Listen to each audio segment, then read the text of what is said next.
Hey, welcome to Manalizing. This is where men talk about the kind of stuff that men don't talk about. Put your hard hat on, get ready for a ride. Here we go.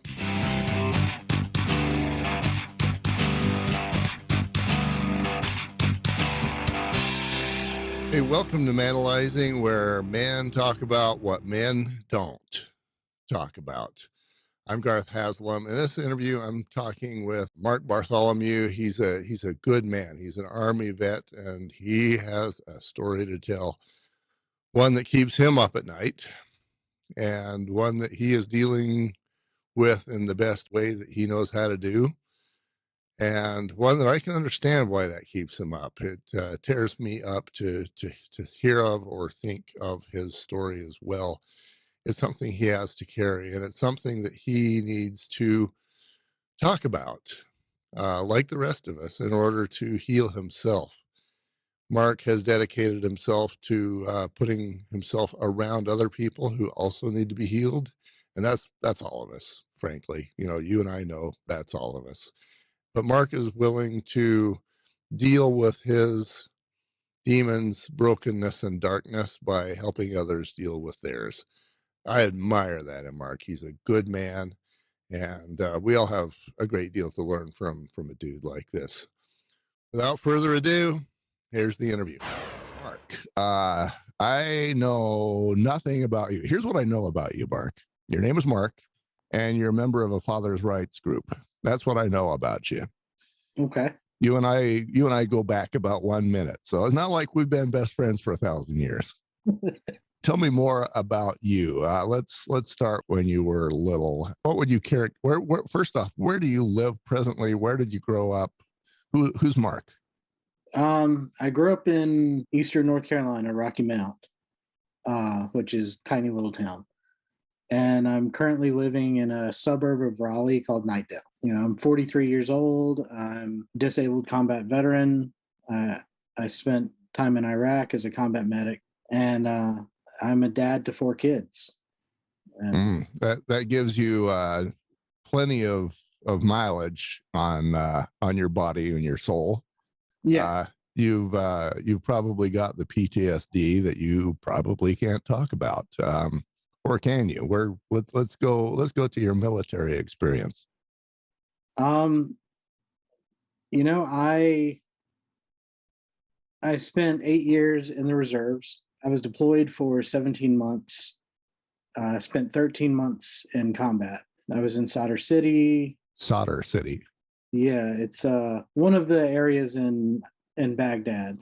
I got moved around Iraq a lot. If you look at the map, the little triangle of death, that's where I used to hang out. Yeah, you're the triangle of death guy. Yeah. And I'm pretty sure you didn't die, but I'm sure there's stories you can tell or can't, as the case may be. You know, I came back. I served as a combat medic my entire time. That was what I went in to do. That's what I wanted to do. I came back and immediately I was pulled as we were out processing. When we out process, you go to a big gym and you go basically table to table to table. And they had given us new uniforms when we got back, but they didn't give us new boots. And the lady at the psych table happened to notice my boots had a bunch of caked on blood. And she pulled me out and she was like, "Hey, I see your boots." And she asked me a few questions. And I was like, "Yeah, as a medic, I spent a lot of time doing my job because I was a field medic, a combat medic. I went out with the guys." And she sent me over to psych. And immediately they arranged for me to be in contact with the VA. And from there, I got diagnosed with PTSD. And that diagnosis ran for about 10 years by itself until they discovered I had a traumatic brain injury too from one of the IEDs. The whole time I have been pretty open about it because I see all these guys that I served with that I would give my life for struggling with the same things I'm struggling with. And if I'm not willing to speak up from them by sharing my story, they're more prone to suicide. And I mean, even today, like I got a call about 2 weeks ago from one of the guys I served with, and he was struggling with drugs. and we talked about it for a little bit, and I set him up with what services I could. But it's my way of giving back is speaking out. Right. How many missions would you say, or did you end up coming back with blood on your boots or on your uniform? A lot. There were sometimes I was out in the desert for 6 weeks at a time, and that would count as one mission. There are other times that when we were in urban areas, I was running 3 missions a day, and 2 of those I'd come back with blood on me. And it wasn't always like our guys. My responsibility was to treat our guys, the enemy, and civilians. So And is that in that order, or did it matter? it didn't matter. I mean, if you came to me hurt, I was going to treat you. I mean, granted, our guys got precedence, but most of the time it was easy enough to triage. A lot of what I treated was shrapnel, more so than bullet wounds. But they use mainly AKs with 7.62, and those do make quite a big, quite a hole. And it was your job to how many of you medics are there in I don't know the lingo, the squad that you were with? My unit had approximately 130 people. Out of that, we had 5 medics. As we progressed, we had 3 medics actually drop out of the missions due to basically they just couldn't handle it. Couldn't handle the blood, the pain, the gore. Yeah, and they found their ways out. Whether it was essentially faking illnesses for 2 of them, Mm-hmm. and then another one, he went home for leave because he had some family issues to take care of, and then he went AWOL, and he was gone for, I think it was like 2 months until the police found him, and he got a plane ticket back, and they wouldn't let him be a medic after that. Yeah. You're unreliable. So it got down to 2 of us. That just increased the load on the remaining guys. Yeah, definitely. And more blood on your boots.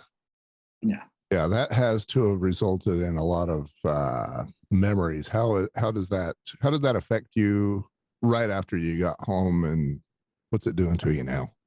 When I first came home, I started drinking and partying, and I mean, I was 25 years old and I had just survived war. I was, ecstatic in my own way, but I was drinking to cope. Right. Because I wasn't sleeping. I wasn't, I was not functioning at all. And it basically, like, I would get up and kind of just with blinders on, make it through the day until I could get to the night and drink because I did not want to go to sleep sober. What did the drinking do for you? It essentially made me pass out so I wouldn't dream. And because I would always dream about the stuff we went through. And there was this little old lady that worked at the VA. Her name was Susan. She was like a grandma, but she kept calling me. And finally, one day I answered. We talked for a while, and she's like, "Why don't you come in?" I was like, "Okay."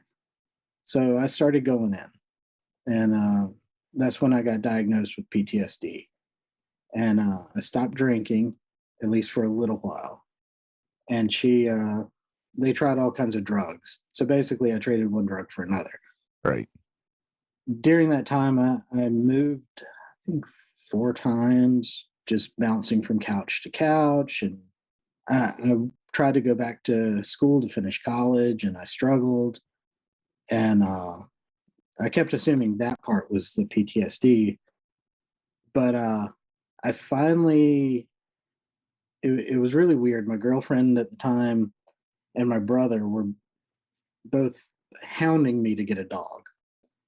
And I said, no, I don't want a dog because it'll be my responsibility. And then they said, well, come on, come on. And I was like, okay, you know what? If we can find an adult dog that's well behaved, potty trained, all of that, I'll agree to it. The next morning at 7 o'clock in the morning, my phone rang. Somebody's got a dog for you. Yeah, it's my best friend. He's like, hey, I'm getting divorced, man. And, I knew his relationship was on the ropes, but that night they had decided. He's like, I've got to move out and I can't take Daisy with me. And little pit bull mix. And she was always a sweet dog. Pit bulls can be great dogs. Yeah. But I was like, I just said this, so I kind of have to go with it. Uh-huh. I picked Daisy up about a week later, and everybody was like, hey, there's something about you and that dog, because I wasn't leaving the house much. And now I had to take the dog out for walks and that kind of thing. And it was helping me reintegrate. About that time, I ran into another vet, and he's like, hey, have you tried the vet center? I was like, no, what's that?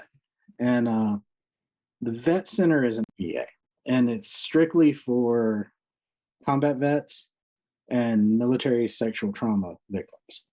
But I went and checked into the vet center and started getting therapy through them. The one on one was really good, but then I got placed in a group therapy. And I attribute that with saving my life, because I went in there the first day, and this Vietnam vet walked up to me and put his arm around me. He's like, hey, you're drinking, you're doing drugs, you're chasing women, you're trying to destroy yourself in slow motion. And I was like stunned that this man knew all this about me, Right. because I had literally just walked in the door. And I looked at him, I was like, how do you know this? He's like, brother, we've been doing this for 40 years. We've got you. We will help you get through this. And it was an amazing experience to get into a group of men that knew what I'd been through. I could openly share what I was going through. And they understood. They didn't judge. They didn't, like, I had one therapist who quit because I started opening up about some of the experiences, and she couldn't handle what I'd been through. The therapist couldn't handle what you told her in Yeah. therapy. Yeah, she's like, I just can't do it. I'm sorry. My son's in the military, and it's just too much for me. I'll get you somebody else. I was like, okay, sorry. Wow. uh, Okay. but, that meeting those guys really turned my life around. And later on, Daisy, the pit bull, became my service dog.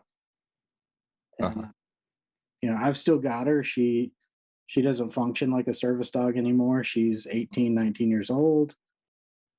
So, She must be I was gonna say she must be a smaller dog to be that old, but she's pit bull. yeah, she's about 50 pounds. Uh-huh. But she still roughhouses with the other dogs. But, you know, her days of running and walking real far are gone. Right. So, Yeah. Well, at the end of this interview, I'd like to meet Daisy. okay. But so let me go off on a tangent. Last night, because I'm the structural guy, I dreamed that somehow I put this massive multi-level parking garage on the back of my house, which is funny because I don't have a backyard. I've got about 15 feet of backyard, and then there's some lake. But somehow I put this massive parking garage, and then I invited about 1,000 of my favorite friends and their cars onto the parking garage. And next thing I noticed, there was a structural crack in one of the corners. And it had actually fallen down about a half inch. Mm. And I was like, "Oh, this is a structural failure on day one," and I did it. And so the only person I can sue is me. Uh, that's what nightmares are for Yeah. me. You know where I'm going with this. if to the extent that you can do it, what are nightmares for you? Um, One particular nightmare that I have is I walk out, I wake up, I walk out into my den, and sitting on the couch is this Iraqi woman that her I treated her daughter, I treated her husband because they were driving down the road and they had the bad idea of trying to pass a military convoy. Um, in the convoy were Air Force, uh, basically Air Force airmen that had been tasked with security for some of these civilian vehicles that were in it. And I can't fault the kid. He was young and scared and fresh into Iraq, Mhm. and he lit their car up with an M16. And we just happened to be in the area, so I responded. But the mom had shielded the daughter 16ish, but she had shielded the daughter as any parent's going to do. But the mom got shot through the hand. And as the daughter was the worst one out of it. So I was trying to keep the daughter alive. I was like, you two are going to be the parents, you guys are going to be okay. Like, yeah, you're messy right now, but just give me a second. And I was treating the daughter and the mom just kept touching me with that hand. And I don't know why it like stayed with me so much, but like in my nightmares, I see this mom and she's just like in the house doing normal stuff, but she's got this big gaping hole in her hand still. I'm like, and it just messes with me because I'm like, I don't want those worlds of my life with my kids and my wife to mingle with the brutality of war. And that kind of is like the psychological part of the nightmares. And Right, that's worse than the ones of, dealing with screaming patients because that I can logic through. right. My son has a fairly close friend who is former Army Ranger. Mhm. I might be getting that wrong. He might be Green Beret, but elevated military. Right. And he hung himself a couple of weeks ago. Yeah. Uh, you have managed to avoid doing that. You have something that he didn't have. What is that? I think I've got I mean, I can't speak for him, but I have a purpose because I'm still out here taking care of my kids. I'm still out here fighting for other vets. And on top of that, I've got a great support system of other vets who I can lean on. And I think that for a lot of veterans, when we come back, you know, we just went through this huge life changing experience, but we went through it with people that become a family. And overnight, this family kind of drifts apart. And Right. everybody says, hey, let's stay in touch. But typically, the first little bit, you don't want to stay in touch because it digs up those memories, those feelings You that want to you're put those away. right. And that camaraderie gets put away with those feelings. So you get really isolated, you get really depressed because you don't have a mission. And that's one thing that I think veterans, but guys in general, we need to have is a purpose more so than I get up, I go to work, I come home, I sit in front of the TV. Rinse and repeat. Yeah, I've been there and done that too. Especially when I was about your age, I was like, what's the purpose of all this? I'm getting up, I'm doing my commute, I'm doing the boring job, I fight my way through traffic to get home, and then I fritter away. I eat dinner, go to sleep over and over and over again. Where's the meaning? Where's the value? Why am I doing this? Hmm. And yeah, I had my own time of planning out my own suicide, and I'm thinking that probably what those guys, they would have been there for you at the drop of a hat if you were to go to any of them and say, "Hey, I need this." Hmm. Uh, did you do that, or and I guess in your case, you went to a different group of guys and they saved your butt? Is that true? Yeah, very, very true. And I mean, for me, I know that the guys from my unit have my back 100%, but my role has always been to help them. So Oh, it's hard to flip that role. And some of them we're really close on a personal level, and we can talk about this stuff. But it still doesn't change that dynamic 100%. But being able to just go into the VA and the vet centers cold and say, "This is this is where I'm at," and there have a group of men who are ready to just go, "Okay, we got you," and being able to not only have them help me, but help them and yeah. their issues too. Yeah, why? I think I know the answer to this already, but why is that hard to go in there and say, "Hey, help me"? I mean, uh, all our lives as guys, we're told, be strong, be independent. You know, these are the values that make you important as a man. And this is what makes you essentially valuable to society.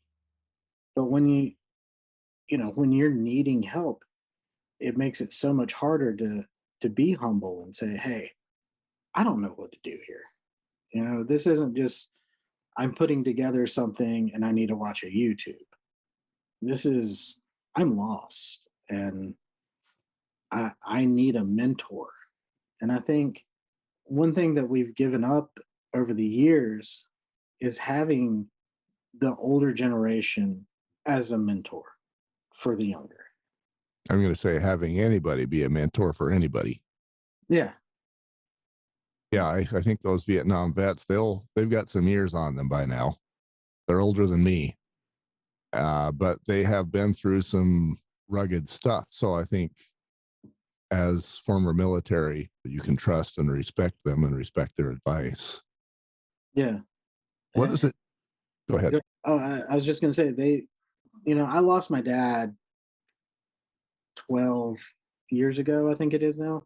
And I don't have any uncles, but essentially these guys have kind of filled in that role of, being essentially surrogate dads and surrogate uncles to help guide me and help me navigate a lot of this. My next question would be, how has that helped you? But we already know it saved your life. Yeah, 100%. What did it feel like before you went in there? What was going on in your mind and your gut and your soul before you met those guys when putting an end to it all was an option? What did that look and feel like? Uh, I mean, it's everything else felt out of control, but the thought of killing myself, in the darkest times, that was the one thing that I could control How so? because that was on my terms. Everywhere else, it felt like chaos. And, that was the one place that I felt, hey, I can control this. This is 100% me. It's not the medication from the VA. It's not the nightmares. It's not the bad relationship that I got in. It's none of that. It's just me on my own terms. So it And kind of felt, I'm going to say, powerful to you that you could own that, have that be your choice and yours alone. And yeah. And I mean, I'd be lying if I said that as soon as I walked into the vet center, everything got better. It was a roller coaster. And I mean, that's how healing always is. It's never a straight line. But since 2008, I haven't had any of those ideations of suicide because things have gotten better and better and better. Right. Even when things haven't been better as far as like situationally, going through the divorce, going through family courts, going through my dad's cancer, all of that, never put me back that far to thinking about suicide because I've been able to gain perspective and I feel like I've gained control back over myself in my life. Yeah, I'm going to say that going through a divorce and going through a loved one's cancer is about as difficult as life can get. Um, and for that, you say that didn't put you back as far as you had been when you were just marked with post-war PTSD. Mhm. Dang. Um, what did that look like with your wife going through the divorce? And I would imagine that your wife, you were a fairly damaged individual, and your wife dealt with it for however long she did, and I'm sure she has her own damage. Um, what did that look like for you? Mostly, what did it feel like uh, as you're going through the divorce? I guess before I have you answer that, I'll tell you how it felt for me.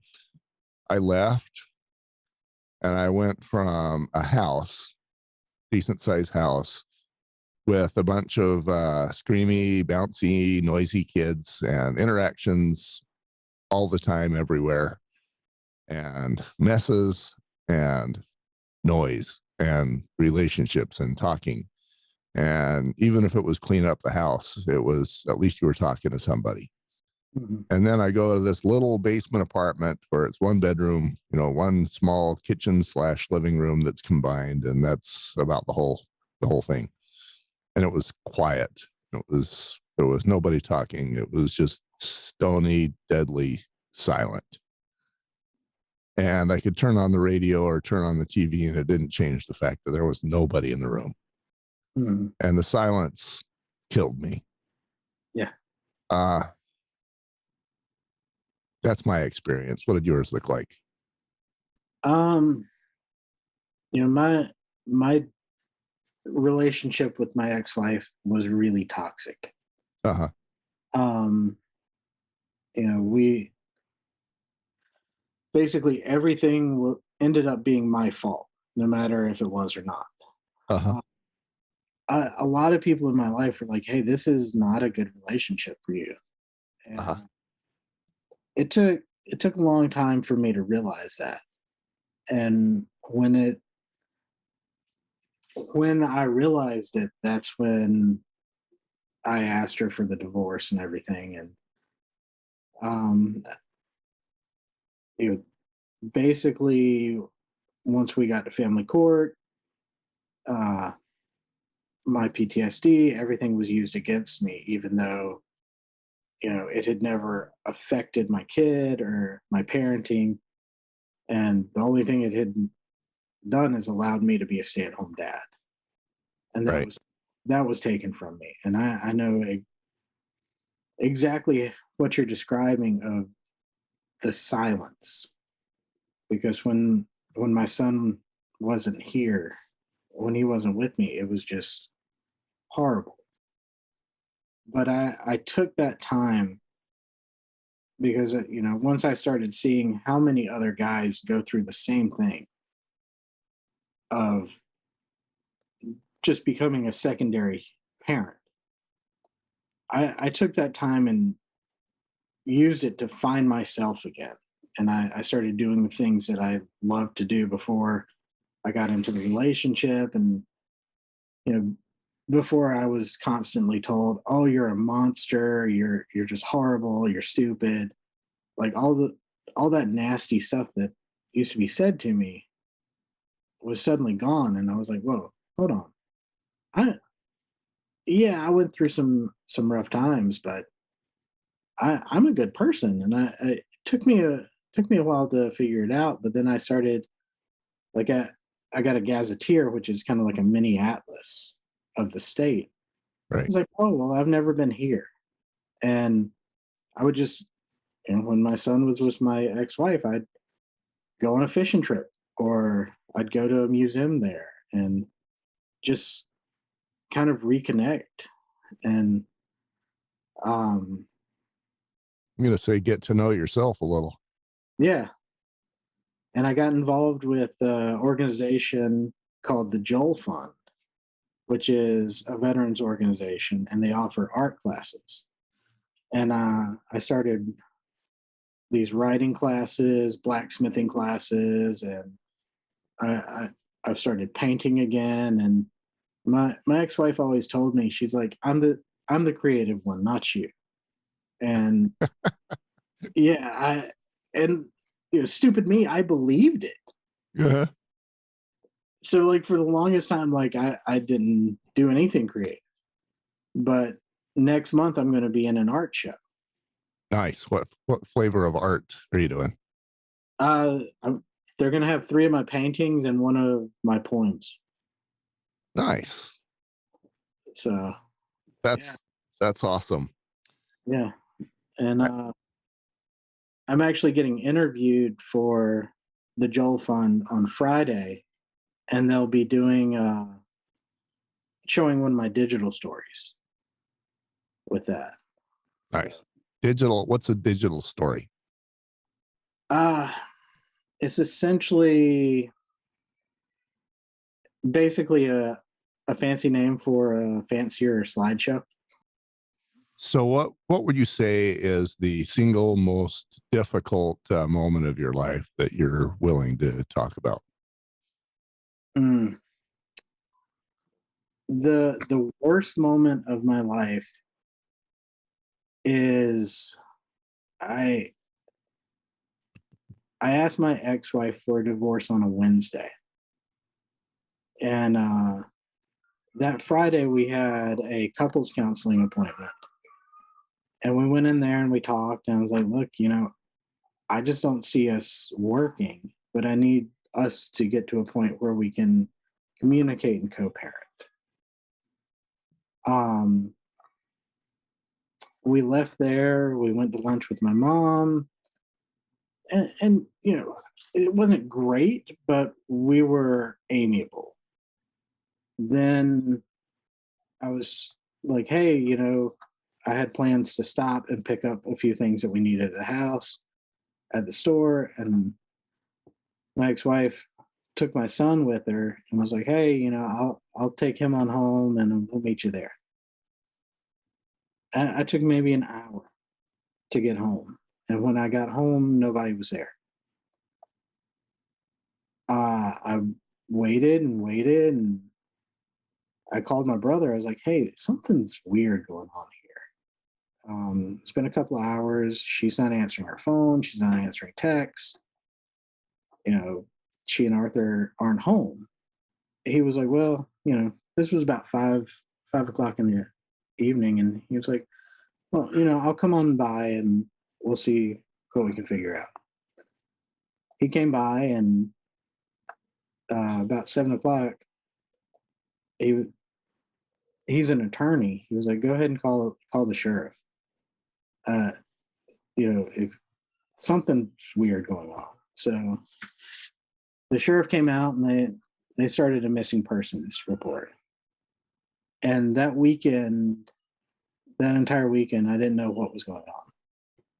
My ex-wife and my son were gone, and I didn't know if they were alive. I didn't know anything. That Monday, um, I went to my attorney's office to because I'd already started the process of the divorce, and I was scheduled to go in anyway. And I told them everything that was going on, and they're like, "Well, okay." And I got a call while I was sitting there, and the call was from the chief of police that I had gone to before because I was I was worried about the situation. So about a year before the divorce started, I had gone and talked to him, been like, look, she's gotten physical with me. I'm just trying to get her help at this point. But I just want to know that there's a safe place for me to get my son if things get out of hand. Because she's a bigger woman and I know exactly what would happen if I tried to defend myself. And he called me. He's like, hey, just want to let you know, uh, your ex-wife has filed papers saying that you're abusive. Oh, nice. Yeah. And I was like, okay. My attorney's like, oh, that's the silver bullet. I was like, what? They're like, yeah, yeah. That basically this is how people go about getting custody. So, I paid extra money to defend myself against that and to start the emergency custody stuff. And but I mean that entire weekend and being kicked out of my house for 2 weeks was just horrible. And on top of that, I had to leave. I had 4 dogs at the time, and I could take Daisy with me because she's my service dog. But the other 3 I had to leave there. And I was told by the deputies my ex-wife had plans to come get them. She was going to take care of 'em. I said, "Okay, hey, as long as they're being taken care of." You know? I think it was about 36 hours later, I got a call from a neighbor, and the dogs had not my ex-wife hadn't come back, the dogs hadn't been let out, and I had to call the sheriff's office, have them go out there with my brother, and he got them and put them in a kennel. But they completely destroyed the house, like torn the doors open, like This is your former house. yeah. And I mean that entire week was probably the worst time of my life. But not knowing if my son was alive or dead that first weekend was the roughest. I mean, I would have rather been in combat anytime than not know what was going on. Be away from your home. Yeah, you'd be away from your son. Yeah. Um, you even if she'd gotten in a car accident, you'd still grieve her, Yeah. uh, especially if your son was in that same car. Yeah. And I mean, at this point, uh, we still have a very, it's not a good relationship. You know, Mhm. I try to co-parent, and it feels like everything gets turned on against me. But with everything that's happened, and granted, the she left in 2018 is when all this started. If something were to happen to her, I would still grieve for my son's sake Right, because I know that would hurt him. right, But yeah. Um, so that weekend was your darkest moment. Uh, here's the toughest question I've got. How did that darkest moment? How did it help you moving forward? one thing that I have gained from that moment and moving forward with the family courts and everything Uh-huh. is, I as a stay-at-home dad, I was there from the time he got up to the time he went to bed. I was the one getting up with him in the middle of the night, the whole 9 yards. Uh-huh. And there were times I was like, man, I just really want to break. But seeing how impermanent and just easy for that structure to be lost, it's made me cherish being a dad so much more. And anytime, I'm remarried now, and we've got a blended family. I have one stepson, and there's my son from my previous marriage, and we have 2 little ones. And there's times I'm just like, wow, this is a lot. But then I stop and think like I'm amazingly blessed to be in the middle of this. I could I could have not made it out of Iraq. My son could have been killed while he was with his my ex-wife. You know, anything could happen. But right now, in the middle of all of this, it's good. You know. This is what you were hoping for. I told you the beginning of that story of when I was in that empty, silent, small apartment, Mhm. and the lady upstairs, she told me that whenever we're being too noisy upstairs, just hit the ceiling with a broomstick, and that'll be our signal that we're being too noisy and we need to quiet it down. Mhm. And honestly, the highlight of my days was when they would sit down to dinner directly above my head, and I could hear chairs move and I could hear a little bit of chatter, and I knew that they were having the moment that I was not. Mhm. Um, and that I so badly wished for. Yeah. And last thing I was going to do is hit the ceiling with a broomstick to stop that, because that was my highlight. Mhm. And I think what I'm hearing from you is very similar. Now you've got four munchkins, and you're having all of that craziness going on in your house, and you're like, this is really hard, but it's also kind of super awesome. Yeah. Yeah. I mean, it's being a dad is one of the biggest blessings in the world. And even on those days when you're getting puked on and you got crap on you and you're just like, oh, there I still take a moment and I'm like, hey, you know what? It's good. Yeah, that's awesome. So you play super dad, and the wife goes off and makes a nickel, I presume. Yeah, she works with the state parks. She uh basically trains rangers for programs and she does programs herself. Okay. Um, yeah, one of the things that I run into occasionally with men is we feel like if the wife out earns us, then we feel like we've lost a chunk of our man card. Does that ever happen to you? Not really. Um I mean, we make about the same, Uh-huh. but looking at the cost of childcare and all of that, Hmm. it's we basically, if I went to work, I'd be paying for somebody else to just watch the kids. Right. And that's expensive. Yeah.